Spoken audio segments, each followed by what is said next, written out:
میں ہوں اختر صدیقی۔ اس وقت آپ کو سپریم کورٹ آف پاکستان سے ایک بہت بڑی خبر دینے جا رہا ہوں۔ سپریم کورٹ آف پاکستان نے پریکٹس اینڈ پروسیجرل ایکٹ کے حوالے سے جو درخواستیں تھیں ان کو مسترد کر دیا ہے۔ یہ فیصلہ جو ہے وہ جزوی طور پر دیا گیا ہے، جس میں مقدمات کا جو اپیل کا حق ہے وہ ماضی سے نہیں ہوگا، بلکہ نئے مقدمات اس حوالے سے ان کی سماعت ہو سکے گی۔ اس نئے فیصلے کے بعد نواز شریف کا سیاسی مستقبل مخدوش ہو گیا ہے۔ اس کے ساتھ ساتھ جہانگیر ترین جس نے نئی جماعت بنائی تھی وہ بھی جو ہے وہ خطرے میں پڑ گئی ہے۔ تو تفصیلات کے مطابق آپ کو بتاتے چلیں کہ سپریم کورٹ آف پاکستان کے چیف جسٹس قاضی فائز عیسیٰ کی سربراہی میں آج فل کورٹ نے سارا دن سماعت جاری رکھی۔ اس کے بعد 5:30 پر فیصلہ جاری کرنے کا کہا گیا، اور کہا گیا کہ اگر عدالت فیصلہ جاری کر دے تو آپ کو بتا دیا جائے گا، اگر نہ کیا تو بھی بتا دیا جائے گا۔ تاہم اس کے کافی دیر گزرنے کے بعد جو ہے وہ چیف جسٹس پاکستان اور دیگر ججز جو ہے وہ بینچ میں شامل ہوئے اور کورٹ روم میں پہنچے، اور انہوں نے پہلے تو چیف جسٹس صاحب نے معذرت کی کہ ٹیکنیکل بنیادوں کی وجہ سے ہمیں تھوڑی مشکل پیش آئی ہے، اس وجہ سے ہم لیٹ ہوئے ہیں، اس کے لیے ہم معذرت خواہ ہیں۔ اس کے ساتھ ساتھ انہوں نے یہ بتایا کہ آج کا جو فیصلہ ہے وہ جو ہے وہ 10-5 کے تناسب سے جو ہے وہ جاری کیا جا رہا ہے۔ اس میں انہوں نے یہ واضح طور پہ بتایا ہے کہ جو اپیل کا حق 184(3) کے تحت آئینی درخواستوں پر دیا گیا ہے اس کا اطلاق نئے مقدمات پر ہوگا، ماضی سے اس کا اطلاق نہیں ہوگا۔ فیصلے سے جو ہے justice Ijaz ul Ahsan, justice Munib Akhtar, justice Ayesha Malik سمیت 5 ججز نے مخالفت کی ہے، جبکہ chief justice of Pakistan justice Tariq Masood, justice Mansoor Ali Shah, justice Athar Minallah, justice Jamal Mandokhail, justice Aminuddin, justice مسرت ہلالی نے جو ہے وہ اس ایکٹ کو درست قرار دیا ہے، مگر اس ایکٹ کے تحت جو شق نمبر 5 تھی اس کو بھی یہ زیادہ سے زیادہ جو اکثریت کی ججز تھے جن کے فیصلے میں 10 اور 6 کا جو اطلاق ہو رہا ہے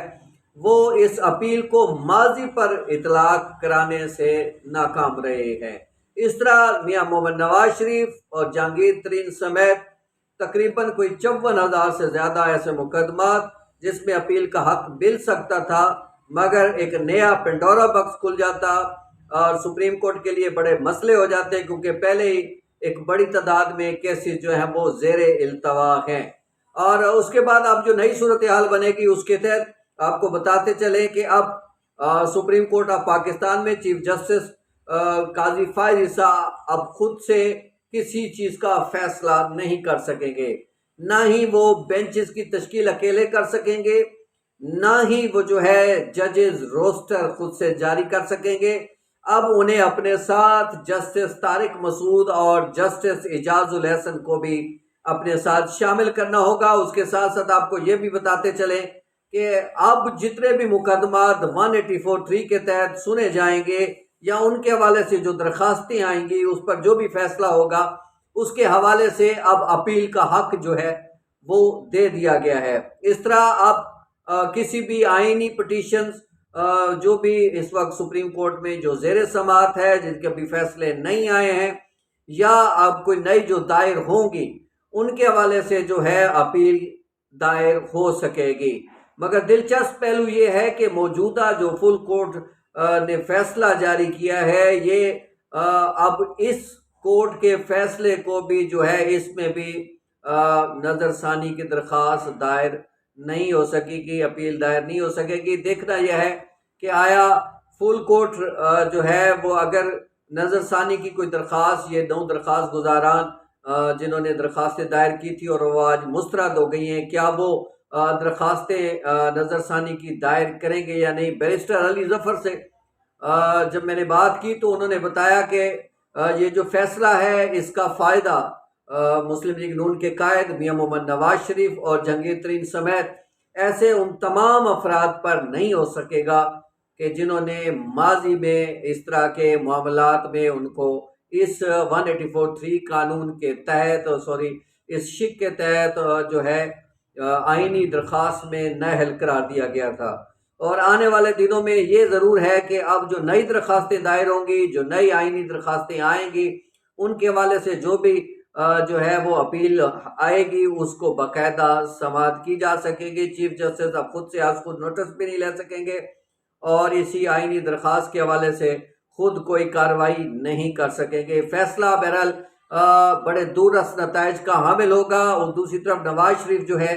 وہ انہوں نے آج اپنی رہائش گاہ سے سعودی عرب کے لیے روانہ ہونا تھا، پھر سعودی عرب سے وہ انہوں نے متحدہ عرب امارات پہنچنا تھا اور متحدہ عرب امارات کے بعد انہوں نے پاکستان پہنچنا تھا۔ مگر اس فیصلے کے بعد اب لگتا یہی ہے کہ ان کو بھی اپنے فیصلے پر نظر ثانی کرنی پڑے گی۔ ایک اہم بات جو میں چلتے چلتے آپ کو بتاتا چلوں کہ اگر اس اپیل کا حق دے دیا جاتا تو لازمی بات ہے، ماضی سے اگر اس کا اطلاق کیا جاتا تو جہاں نواز شریف کو فائدہ ہوتا اس کے ساتھ ساتھ عمران خان صاحب کو بھی کچھ مقدمات میں آگے جا کے فائدہ ہو سکتا تھا۔ مگر اب آنے والے دنوں میں آئینی پٹیشنز پر، آئینی درخواستوں پر جو ریلیف ہے وہ عوام کو مل سکے گا۔ انشاءاللہ